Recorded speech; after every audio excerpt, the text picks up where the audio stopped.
Hello and welcome to another exclusive review with me, Alex Belfield, here at celebrityradio.biz, where last year we had over 12 million minutes viewed on YouTube. We're now the number one reviewer of theatre in the West End and Las Vegas, and this week we've made it to Broadway to see the most talked about show of the season, Moulin Rouge, and we wanted to love it. Unfortunately though, I did not.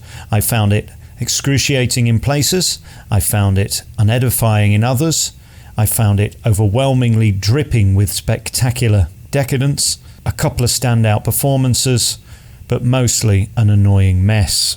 Basically, this show is all tits and teeth, and without this huge, magnificent, glorious, shiny and sparkly set, it would be all fur coat and no knickers. There would be little or nothing left by Broadway or even West End standards. Alright, let's start at the beginning. If you're looking for a night out where you just have to sit there gormlessly looking at a stage that is dripping in glamour, showbiz, camp and opulence, Moulin Rouge is definitely for you. If you're looking for a beautiful story with great music and fabulous consistent performances, this is not the show for you, and I think that's my problem. They brag that this musical has over 70 songs in it, but the problem with that is in most 3-minute segments you get 3 or 4 songs, meaning everything is just chopped to bits. Just as you're getting into it, they move on to the next. It's almost as if this show has been designed for ADHD millennial narcissists who can't bear more than 25 seconds of it not being about them, so they have to keep distracting with the next and the next and the next. Musically, it's a mess. Based on the songs of everything from Elton John to Lady Gaga and Madonna, you'll get everything in this show. There's CeeLo Green, Sia and everybody else, basically, from Katy Perry to 80s classics. They just ram, cram and stuff as many songs in as they possibly can. The problem with that, of course, is that some are hits and some are misses. I have also never been in a show in my life where the audience laugh as lead characters start singing often quite serious songs, because it's not taken seriously as a piece. It's a mockery. Let's talk about the story itself. It's about a woman who's trying to save the Moulin Rouge, and in doing so offers herself as the prize. It's a horrible story that leaves me cold and uncomfortable in 2019, that I'm seeing a man with tons of money buying a woman who is willing to sell her soul, her life and her body simply to save her job and the jobs of those around her. This sits uncomfortably with me, and I think in London some critics will have a problem with this. On Broadway, anything goes. That may not be the case in 2021 when it comes to the West End. In terms of the set, well, it is one of the biggest I've ever seen. The set starts as you walk in the auditorium. It's just beautiful. My God, the money they have spent on this sexy production is ludicrous. And by the way, it is a sexy production. You've got hot people from the beginning to the end. They are delicious. There are all types there, from straight to gay and everything in between. This is a millennial tale of all sizes, all shapes, all colours, all creeds. There's something for everyone. It's got a touch of the Zoomanity about it from Cirque du Soleil in Las Vegas, if you've ever seen that. If not, just think Greatest Showman. Obviously, it's been massively influenced by that show. There are many nods to it throughout where you go, ah, that lighting's familiar. Ah, that set piece is familiar. The cast themselves are phenomenal.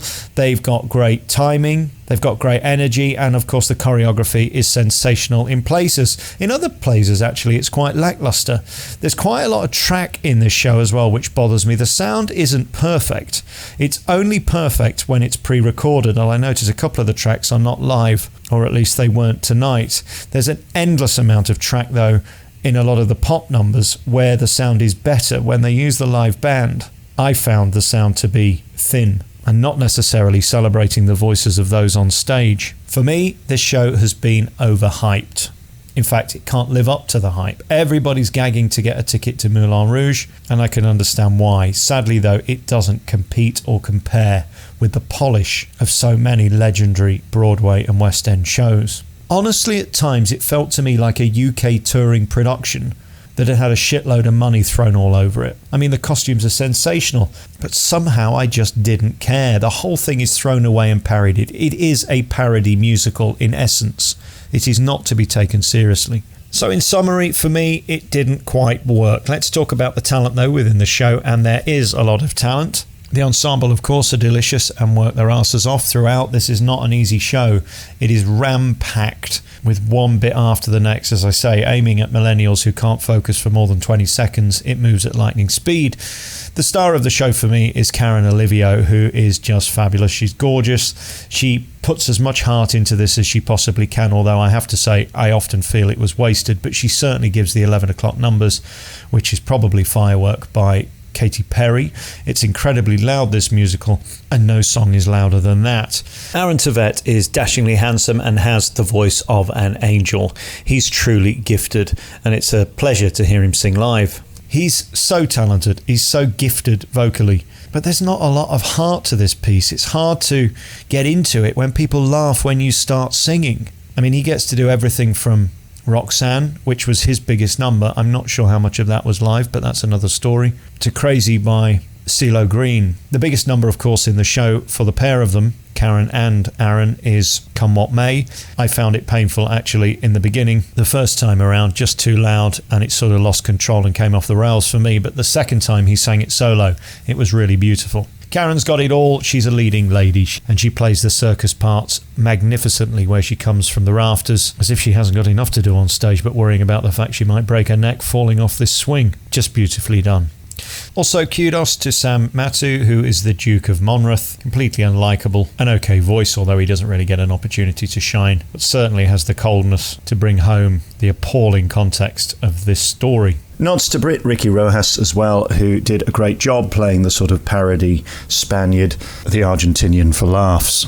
I guess the standout performance is from Danny Bernstein, who hosts the show. I guess he is the greatest showman in the piece. He's certainly the one with the only and biggest personality who drives the story. Special nods to Sa Naguja, who is just brilliant as Toulouse-Lautrec.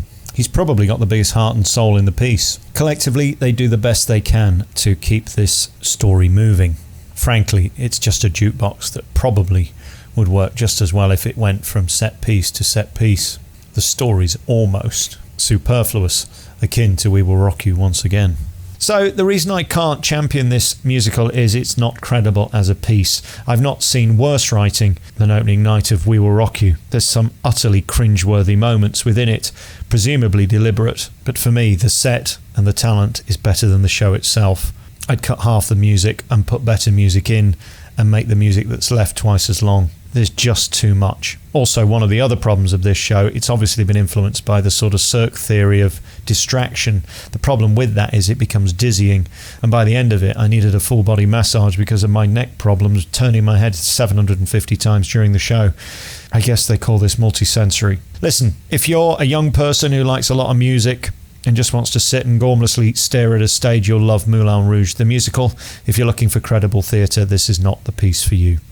You've been listening to another review by me, Alex Belfield, here at celebrityradio.biz. Well, last year we had over 12.5 million minutes viewed on YouTube. You can check out all of our hundreds of interviews and reviews at www.celebrityradio.biz.